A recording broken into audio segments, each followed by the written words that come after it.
Welcome to part 10 of my review of Tasha's Cauldron of Everything. We are continuing the subclass review portion, and in today's video, we are going to cover the new subclass options for the Rogue. Before we get into the video, a majority of you guys who watch my videos aren't even subscribed. So if you aren't subscribed yet, and you're enjoying the content, consider subscribing. It's free, and you can always change your mind. So without further delay, let's go and talk about the Rogue. So here is the Rogue section. To begin, let's talk about the one new optional class feature the Rogue has gotten in Tasha's Cauldron of Everything: Steady Aim. At 3rd level, as a bonus action, you give yourself advantage on your next attack roll on the current turn. You can use this bonus action only if you haven't moved during the turn, and if you use the bonus action, your speed is 0 until the end of the current turns. So as a bonus action, you're setting up either a ranged shot, or if you're within an enemy's range, you can just use your bonus action to gain a critical advantage on your next melee attack if you're already in range and don't plan on moving. Very blanket powerful ability to give rogues at level 3. I'm a really big fan of this. Now let's move on to the two new roguish archetypes beginning at level 3. Let's start off with the Phantom. Starting off at level 3, you gain the Whispers of the Dead. Echoes of those who have died cling to you. Whenever you finish a short or long rest, you can choose one skill or tool proficiency that you lack and gain it, as a ghostly presence shares its knowledge with you. You lose this proficiency when you use this feature to choose a different proficiency that you lack, so it doesn't end on any rest period or anything. You just get it and keep it until you want something different. Next up, we have Wails from the Grave, another 3rd level feature. As you nudge someone closer to the grave, you can channel the power of death to harm someone else as well. Immediately after you deal your sneak attack damage to a creature on your turn, you can target a second creature that you can see within 30 feet, roll half the number of sneak attack dice for your level round up, and the second creature takes necrotic damage equal to the roll's total as Wails of the Dead sound around them for a moment. You can use this feature a number of times equal to your proficiency bonus and regain all uses on a long rest. So a decently powered multi-target damaging attack. Very nice for level 3. Let's move on to 9th level, Tokens of the Departed. When a life ends in your presence, you're able to snatch a token from the departing soul, a sliver of its life essence that takes the physical form. As a reaction, when a creature you can see dies within 30 feet of you, you can open your free hand and cause a tiny trinket to appear there, a soul trinket. The DM determines the trinket's form or has you roll in the trinkets table in the player's handbook. Go consult that if you want to see what all the trinkets look like. You can have a maximum number of soul trinkets equal to your proficiency bonus, and you cannot create one while you are at your maximum. You can use these trinkets in the following ways. While a soul trinket is on your person, you have advantage on death saving throws and constitution saving throws, for your vitality is enhanced by the life essence within the object. When you deal sneak attack damage on your turn, you can destroy one of your soul trinkets that's on your person and then immediately use Wails from the Grave without expending a use of that feature. As an action, you can destroy one of your soul trinkets no matter where it's located. When you do so, you can ask the spirit associated with the trinket one question. The spirit appears to you and answers in a language it knew in life. It is under no obligation to be truthful and answers as concisely as possible, eager to be free. The spirit knows only what it knew in life as determined by the DM. So a few things to note with this ability specifically. 1, the trinket is not consumed when you roll advantage on death saves or con saves, so having at least one of these on your person is just beneficial in general. Being able to gain extra uses of your multi-target damaging Wails from the Grave is very, very powerful. And also being able to use a rudimentary Speak with Dead spell just from having something die with a soul trinket. Very utilitarian. Very nice level 9 ability. Level 13, we have Ghost Walk. You can phase partially into the realm of the dead, becoming like a ghost. As a bonus action, you assume a spectral form. While in this form, you have a flying speed of 10 feet. You can hover, and attack rolls have disadvantage against you. You can also move through creatures and objects as if they were difficult terrain, but you take 1d10 force damage if you end your turn inside a creature or object. You stay in this form for 10 minutes or until you end it as a bonus action. To use this feature again, you must finish a long rest or destroy one of your soul trinkets as part of the bonus action you use to activate Ghost Walk.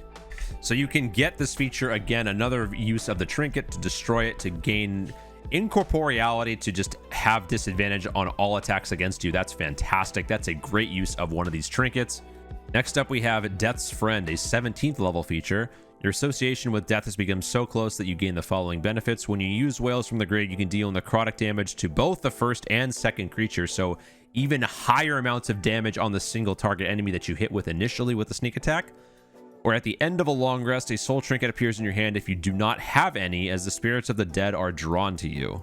Now, I'm wondering how this part of this ability work specifically with the Speak with Dead feature? Does the DM just decide what it knew, even if there wasn't specifically a dead creature that you happen to kill? I feel like that'd be really hard to manage, but that's just me. This class seems to excel very well at single target and double target damage, as well as high amounts of utility involving the soul trinkets. Very nice. How powerful is it? That has yet to be seen. Let's move on to the second new subclass option in the book, Soul Knife. You thought your rogue wasn't edgy enough? Make a Soul Knife rogue. Starting at level 3, you gain psionic power. You harbor a wellspring of psionic energy within yourself. This energy is represented by your psionic energy die, which are each a d6. You have a number of these dice equal to twice your proficiency bonus, and they fuel various psionic powers you have, which are detailed below. Some of the powers expend the die, as specified in the power's description. You cannot use the power if it requires a die and you have them all expended. You get all uses on back on a long rest. In addition, as a bonus action, you can regain 1 expended psionic die, but you cannot do this again until you finish a short or long rest. When you reach levels in this class, the size of your die increases to D8 at 5th, D10 at 11th, and D12 at 17th. Here are the powers you can use with your psionic energy die. Psi Bolstered Knack. When your non-psionic training fails you, your psionic power can help. If you fail an ability check using a skill or tool which you have proficiency, you can re-roll 1 psionic energy die and add the number rolled to the check, potentially turning it into a success. You expend the die only if the roll succeeds. This is important. This is very similar to the new Bard subclass that we saw, or either the reprint where Bardic Inspiration only gets expended when the roll works. So this is always going to be a good ability. Regardless of whether you hit it or not, you are either conserving your psionic die or you're using them when you absolutely need them. Fantastic ability here. Next up, we have Psychic Whispers. You can establish telepathic communication between yourself and others, perfect for quiet infiltration. As an action, choose 1 or more creatures you can see, up to a number of creatures equal to your proficiency bonus, and then roll 1 psionic die. For a number of hours equal to the number rolled, the chosen creature can speak telepathically with you, and you can speak telepathically with them. To send or receive a message, no action required. You and the other creature must be within 1 mile of each other. A creature can use this telepathically if it can't speak any languages, and a creature can end the telepathic communication at any time, no action required. You and the creature don't need to speak a common language to understand each other. The first time you use this power after each long rest, you don't expend the psionic energy die. All other times you use the power, you expend the die.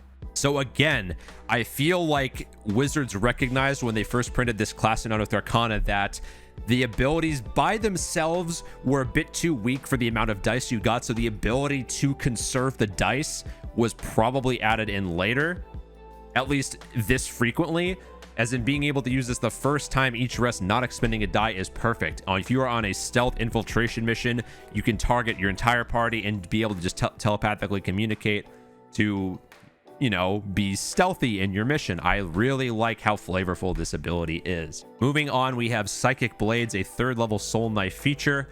You can manifest your psionic power as shimmering blades of psychic energy. Whenever you take the attack action, you can manifest a psychic blade from your free hand and make the attack with that blade. The magic blade is a simple melee weapon with finesse and thrown properties. It has a normal range of 60 feet and no long range.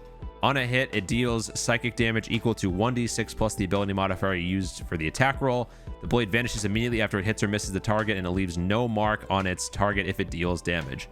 After you attack with the blade, you can make a melee or ranged weapon attack with the psychic blade as a bonus action on the same turn, provided your other hand is free to create it. The damage die of this bonus attack is 1d4 instead of 1d6. So past 60 feet, can't use it. Doesn't work. Also, being able to multi-attack with this is very interesting, and it's at range. Very nice. For level 3, I think this is a pretty powerful ability. Well done. Soul Blades, level 9. Your psychic blades are now an expression of your psi-suffused soul, giving you these powers that you use your psionic energy die. More abilities. Homing Strike. If you make an attack roll with your psychic blades and miss the target, you can roll 1 psionic energy die and add the number to the attack roll. If this causes the attack to hit, you expend the psionic energy die. So again, if you miss, doesn't use the die, super great here. Psychic Teleportation. As a bonus action, you manifest one of your psychic blades, expend 1 psionic energy die and roll it, and throw the blade at an unoccupied space you can see up to a number of feet away equal to 10 times the number rolled. You then teleport to that space and the blade vanishes. So a short to mid-range teleport on this. Very very inconsistent, especially when you're trying to do something like a teleport. So that is a kind of a dangerous ability to use. Not sure how often you're going to want to use this one over the homing strikes, but we'll just have to see. Next up, we have Psychic Veil, 13th level Soul Knife feature. You can weave a veil of psychic static to mask yourself. As an action, you can magically become invisible along with anything you are wearing or carrying, or for 1 hour, or until you dismiss this effect. No action required. This invisibility ends immediately after you deal damage to a creature or you force a creature to make a saving throw. Once you use this feature, you cannot do so again until you finish a long rest unless you expend a psionic energy die to use this feature again. So basically one free cast of invisibility at 13th level. Is this good? I don't know. I think so. For the purposes of being a rogue, probably it is good for 13th level, but again, we'll have to do some testing to fully figure it out. Finally, we have Rend Mind at 17th level. You can sweep your psychic blades directly through a creature's mind. When you use your psychic blades to deal sneak attack damage to a creature, you can force that creature to make a wisdom save. DC equals 8 plus your proficiency plus your dexterity, which is going to be really high at 17th level. If the save fails, the target is stunned for 1 minute. The stunned target can repeat the saving throw at the end of each of its turns, ending the effect on a success. Once you use this again, you cannot do something to finish a long rest or expend 3 psionic energy die. So you are only using this ability on a potential high value target. Anything else, it is just a waste. By 17th level, you probably have like a 20 dexterity, and your proficiency bonus is, I believe, 5 or 6, I think. So you're going to have 8 plus 5 plus 5. You are looking at least a 17 or 18 DC on this, so you are likely going to land the stun. However, most high value target creatures you're fighting at level 17 might have some legendary actions or resistances to just succeed the save, and you're out of this ability, unfortunately. So overall, I think the flavor of the Soul Knife Rogue is fantastic. The power level will have to be tested to judge fully. As for Phantom, I think that Phantom does a couple things right, mainly being single target damage at later levels, while multi-target damage is good at early levels. And the single ability of steady aim, I think, is a critical addition to the Rogue base kit. I'm a fan. But guys, that is going to do it for my review on the new Rogue ability and subclass options in Tasha's Cauldron of Everything. If you guys enjoyed this video, be sure to leave it a like, subscribe if you haven't. We got a lot more Tasha's Cauldron of Everything videos coming your way very soon. So until next time, guys, have fun, stay safe, and as always, happy gaming.